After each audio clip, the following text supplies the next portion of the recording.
मंडळी, फक्त 3च पदार्थ वापरून आपण हे मार्केटपेक्षा सुद्धा भारी आंब्याचं आईस्क्रीम घरीच बनवू शकतो.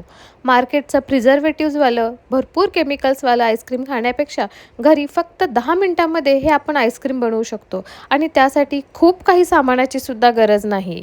तर गिल्ट फ्री आईस्क्रीम खायचं असेल तर ही रेसिपी शेवटपर्यंत नक्की पहा. आता हे आंब्याचं आईस्क्रीम बनवण्यासाठी आपण जमल तेवढं गोड आणि चांगली पिकलेली आंबी घ्यायची. म्हणजे आपल्याला कमीत कमी साखर ॲड करावी लागेल. आंबे ह्या ठिकाणी मी 3 आंबे वापरले होते. ते एकदा छानपैकी स्वच्छ धुवून घ्यायचे. आधी 5 ते 10 मिनटं पाण्यामध्ये ठेवायचे. नंतर त्याचा मँगोचा पल्प आपण काढून बाजूला घ्यायचा. ह्या ठिकाणी आपण कोळीचा भाग जास्त घ्यायचा नाही, कारण तो भाग जास्त आंबट असतो, त्यामुळे आपण तो भाग स्किप करायचा. चांगली गोड आंबी घेतल्यानंतर आपल्याला हे खायलासुद्धा आईस्क्रीम खूप छान लागतो. आता ह्या ठिकाणी मी 3 ते 4 आंब्याचा पल्प काढून घेतला. ह्याला आपण मिक्सरमध्ये काढून घ्यायचं. जसं मी सांगितलं त्यानुसार आपल्याला फक्त 3च सामान लागणार आहेत. ह्या ठिकाणी 1 वाटी मी क्रीम वापरला आहे. हे मार्केटमधलं अमूल क्रीम आहे. जर तुमच्याकडे घरी दुधावरची साय 2 ते 3 दिवसाची जमा असेल तर तुम्ही तीही एकदा चांगली फेटून ॲड करू शकता. ह्या ठिकाणी मी 4 चमचे कंडेन्स मिल्क वापरलेला आहे.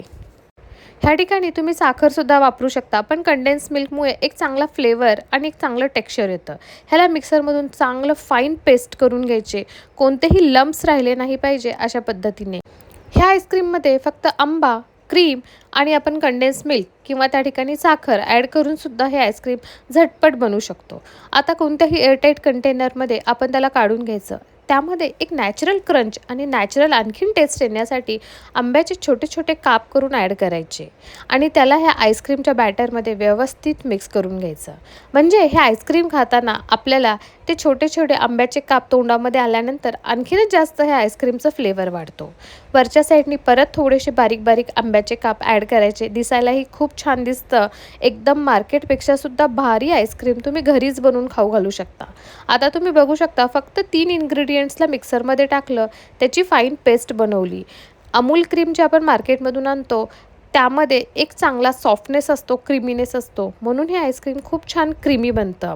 तसंच कंडेन्स मिल्कमुळे त्याला एक वेगळ्याच प्रकारचा गोडवा येतो, त्यामुळे हे आईस्क्रीम खायला आणखीनच छान लागतं. ह्याला ओव्हरनाईट चांगलं डीप फ्रीज केलं आणि त्यानंतर आपलं हे छान यम्मी आईस्क्रीम बनून तयार झालं.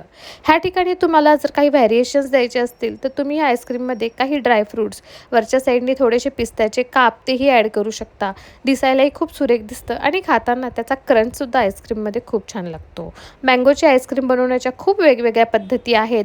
तुम्ही एकदा ह्या पद्धतीने आंब्याचं हे आईस्क्रीम सीझन संपण्याच्या आधी नक्की ट्राय करा आणि मला कमेंट करून कळवा की तुम्हाला ही रेसिपी कशी वाटली. थँक्यू. एन्जॉय.